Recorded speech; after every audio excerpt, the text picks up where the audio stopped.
Bine v-am găsit, dragii mei din Zodia Rac, oriunde v-ați afla.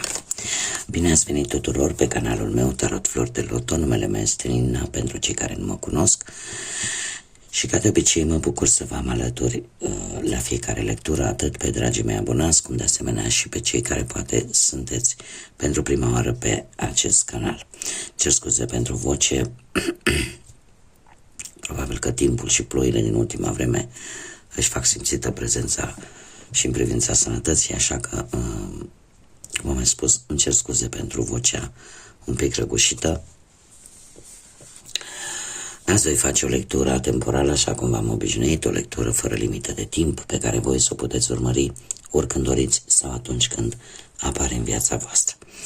Desigur, trebuie să țineți cont de faptul că totuși este o lectură generală, că voi sunteți cei care vă construiți viitorul, așa că vă rog din suflet să luați decât acele mesaje care rezonează cu voi, iar restul lăsați-le să zboare în univers, pentru că sigur sunt pentru alte energii, pentru alte persoane care într-o mai mică sau mai mare măsură au o legătură cu Zodia Rac. Înainte de a începe lectura, mă scuzați, propriu-zisă, trebuie să vă fac un anunț important relaționat cu acest canal. Nu am alte canale, acesta este singurul meu canal. Se pare că s-au deschis alte canale cu același nume, dar care nu mă reprezintă pe mine și nu reprezintă ceea ce fac eu. Singurul canal oficial Tarot Flori de Loto este acesta, unde vedeți la poza de profil, mă vedeți pe mine, unde vedeți sigla canalului care apare în partea dreaptă jos a fiecărui videoclip, a fiecărei etichete la lecturile pe care eu le fac. Așa că nu vă lăsați înșelați de alte persoane care au apărut așa de vreo câteva săptămâni și cărora, din păcate, YouTube-ul le permite să pună același nume, doar că diferența apare la imaginea de profil și conținutul canalului respectiv. Bun, lămurit acest aspect, toți cei care aveți Soare, Luna, Venus, Ascendentul sau oricare altă planetă care pentru voi este importantă din harta voastră natală în Zodia Rac, atunci această lectură este de asemenea și pentru voi. Și haideți să vedem cu acest minunat oracol al ceștii de cafea care este energia voastră, situațiile prin care voi treceți în acest moment.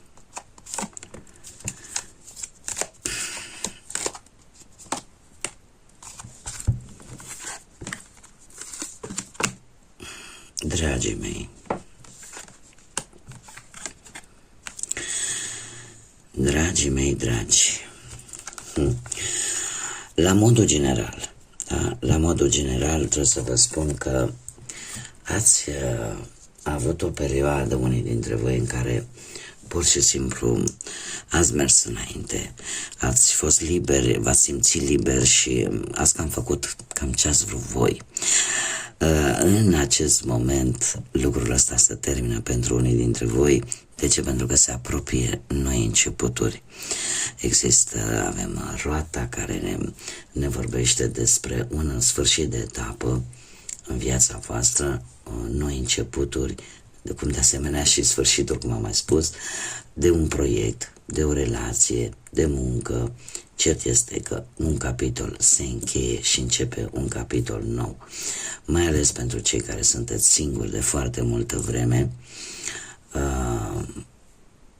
pot avea parte de, tocmai cum am mai bine am spus, de această singurătate se sfârșește, pentru că lucrurile se vor schimba și apar noi începuturi. Și aici avem mirele care ne vorbește de chiar de căsătorii în mod special, de propuneri de căsătorii și la modul general ne vorbește de compromisuri, de noi relații, de noi înțelegeri, de noi contracte, de noi începuturi. La modul general puteți adapta voi în funcție de situația în care vă aflați. Cert este că lucrurile se vor schimba radical, lucrurile nu vor mai fi ca până acum. indiferent de ce aspect al vieții vorbim. Haideți să vedem ce ne spune acest tarot al zânelor pentru voi, dragii mei din RAC, pe plan profesional. Pe plan profesional ați avut o perioadă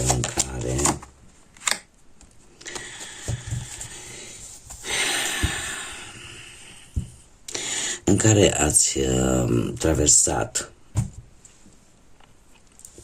momente de foarte mare speranță, de foarte mult optimism. Ați avut credință că lucrurile vor merge bine, că lucrurile vor funcționa. E posibil să fie avut parte de mici reușite în ceea ce privește viața voastră profesională, iar asta au mai îmbunat, ca să zic așa, anumite momente dificile din viața voastră. În acest moment avem un 4 de toamnă care îmi vorbește de a fi cât mai echilibrat și de faptul că unii dintre voi chiar sunteți în faza în care vreți să ajutați. Nu știu dacă sunt colegi de muncă sau pur și simplu să ajutați pe cineva, poate să-și găsească un loc de muncă. Este cumva, nu știu cum să zic eu, voi aveți un job stabil, poate unii dintre voi, și chiar dacă poate nu vă place prea mult acest job, dar îl faceți pentru că sunteți stimulat oarecum de partea financiară. În cazul în care vreți să ajutați pe cineva să obțină un loc de muncă, da, pe cineva mai puțin norocoși decât voi, nu ar fi rău să o faceți. Da, pentru că voi deocamdată sunteți, cel puțin mie asta mi-arată în această lectură, deci unii dintre voi sunteți bine și sunteți chiar, aș spune, centrați un pic pe bănuți. Atâta timp cât bănuții vin, nici nu vă mai interesează dacă vă place sau nu vă place respectiva activitate. Așa cum vă spun, dacă nu știați, vi se va cere ajutorul de la cineva din trecutul vostru pe care voi posibil să-l cunoașteți încă din copilărie, unii dintre voi. Cert este că apar în viața voastră persoane legate de trecutul vostru care vine să vă ceară sprijinul cu acest 6 de vară. Eu aș spune că dacă nu vorbim de acest lucru, voi puteți fi ajutat de cineva din trecutul îndepărtat să obțineți poate un job. Oricum, dați dovadă de multă creativitate, sunteți foarte creativi în această perioadă pe plan profesional și ar fi păcat să irosiți acest talent. Haideți să vedem pe plan material. Pe plan material, un 9 de toamnă. Ați obținut de curând o recompensă, niște bănuți în urma muncii voastre, dar a fost ceva ce voi ați obținut în urma muncii voastre, v-a adus o stare, ați avut o perioadă destul de bună în care v-ați simțit voi un pic independenți din punct de vedere financiar. Totuși, ceva se întâmplă aici.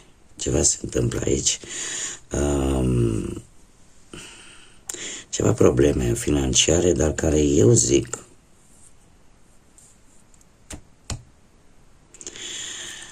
că nu e ceva ce nu să se rezolve. Deci dacă în acest moment traversați anumite situații financiare mai problematice, vreau să vă spun că veți reuși să găsiți soluția, tocmai pentru că vă veți focusa către respectiva situație, în așa fel încât să-i găsiți soluții, veți fi foarte creativi și o veți găsi.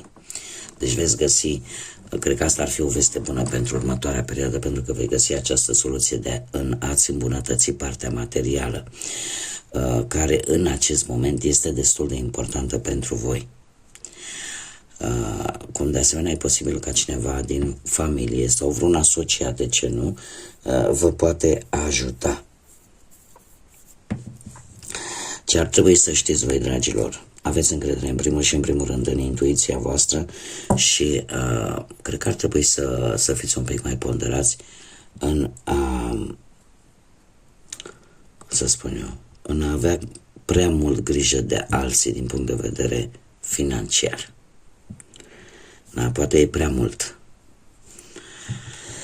Poate e prea mult. Și e bine câteodată să se mai pună și limite. Haideți să vedem cu dragostea cum stați, dragii mei. Se vrea de aici. Mai spune. Cei care sunteți într-o relație, cei care sunteți într-o relație, dragii mei, pe plan sentimental,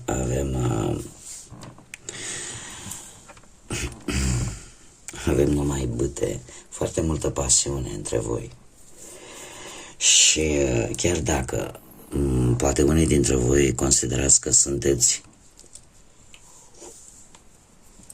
două extreme, două persoane care aparent sunt total opuse și e posibil să aveți un sentiment contradictoriu vis-a-vis de, poate de voi înșivă sau vis-a-vis de persoana de lângă voi.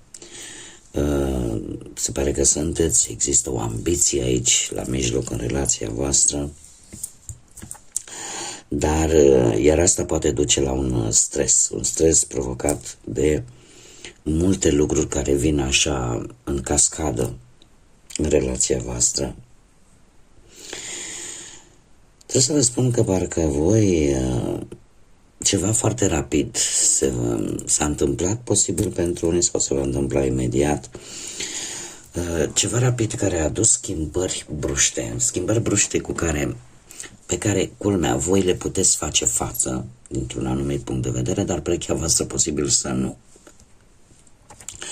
Nu știu dacă perechea voastră are de-a face cu zodiile de foc, Berbec, sau Săgetător. Cert este că lucrurile cumva, este cineva foarte seducător, foarte optimist, așa, foarte pasional, foarte iar asta nu va face altceva decât ca relația voastră, indiferent de schimbările bruște care apar, într-un viitor apropiat să devină mai pasională încă, da? Și să ia acțiune, să ia atitudine persoana de lângă voi, perechea voastră. Cumva toate aceste lucruri care vin o va forța să acționeze. O va forța să acționeze și să facă, e posibil, chiar un compromis. Și un compromis care e posibil nu să vină din partea amândorura. Să existe sinceritate, să existe, cum să zic eu, acea necesitate de înțelegere. Dar este cineva care este foarte atras de voi, din punct de vedere pasional, este acolo, este ce trebuie. Bun, haideți să vedem cei care sunteți singurei. Cei care sunteți singurei, dragilor, cei în urma, poate, din păcate, văduviei sau în urma despărțirii, a separării, a divorțului, sau poate nu ați reușit voi să vă găsiți jumătatea până în acest moment. Dragii mei,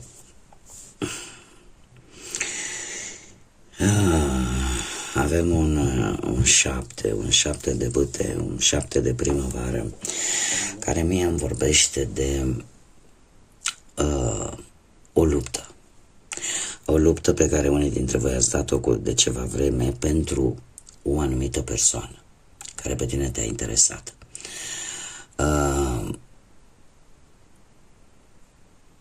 Cumva au fost șanse destul de mari să câștigați inima acestei persoane.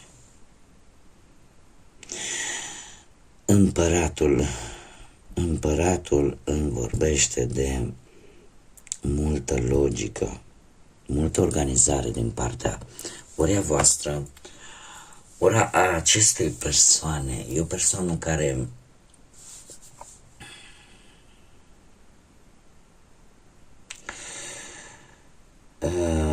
o persoană care are niște,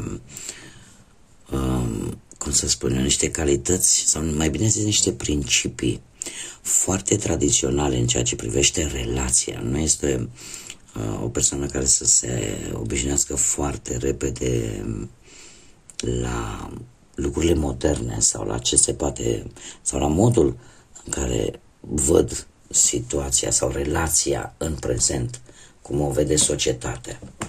Da? E o persoană care ține foarte mult la tradiții și e posibil să fie cineva care are un, nu știu, ori să lucreze în domeniul armatei, ori să aibă un post foarte bun, să aibă un rang înalt. Dar e o persoană foarte structurată, o persoană care nu-i place să facă lucrurile așa la întâmplare.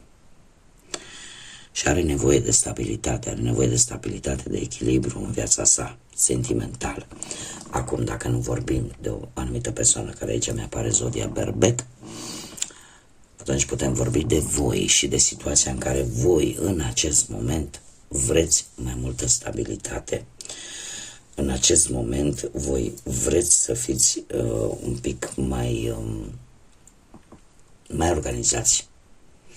Să vă organizați un pic mai mult viața asta sentimentală. Iar asul de iarnă, în viitorul apropiat, spune în felul următor că ar trebui să nu fii dezamăgită dacă unele lucruri nu-ți ies, pentru că oricum vei obține acea claritate, acea siguranță că ceea ce tu faci este corect, sau poate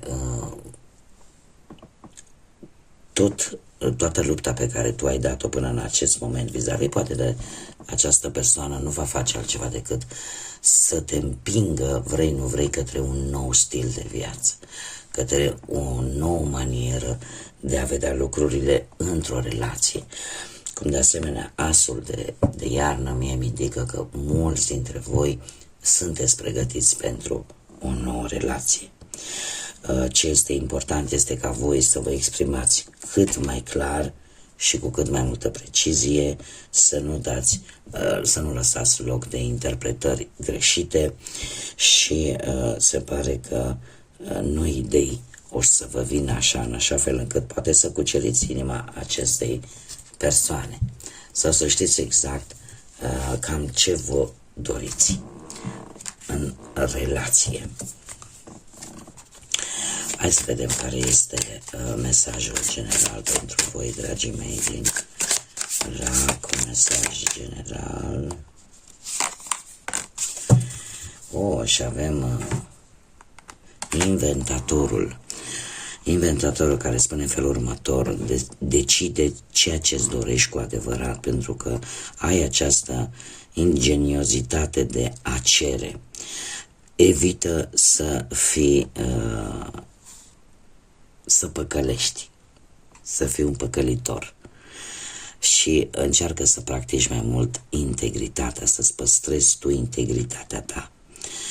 Ai prea multe roluri și câteodată toate aceste lucruri pot juca împotriva ta. Nu încerca să fii mai mult decât ești, nu încerca poate să găsești scuze atât ție cât și poate altora pentru a justifica anumite acțiuni, dar încearcă să te păstrezi integru, cât mai integru posibil, pentru că numai în felul ăsta îți vei da seama de fapt ce așteptări ai, ce îți dorești de la viață și ce aștepți de la ceilalți. Dar cumva nu încerca să te înșiri în prea multe lucruri, în prea multe direcții, pentru că, nu știm, avem și noi un proverb care spune când alergi după mai mulți iepuri, e posibil să nu prinzi niciunul. Așa și situația în care încercăm să rezolvăm cât mai multe lucruri și la un moment dat parcă nu ne iese niciunul. Bun, dragii mei, atât am avut de spus pentru voi de data aceasta. Eu vă mulțumesc pentru atenție, mulțumesc tuturor pentru sprijin, pentru like-uri, distribuiri și comentarii. Desigur, vă aștept cu mare interes să vă abonați pentru cei care nu ați făcut-o deja și nu uitați, un singur canal există, Tarot Flori de Loto. Oficial este acesta, nu vă lăsați înșelați de alte canale apărute, așa cum am mai spus, ca ciupercile după ploaie. Numai bine vă doresc, chiar până data viitoare, când ne vom reîntâlni, multă energie pozitivă și să fiți iubiți, dragilor!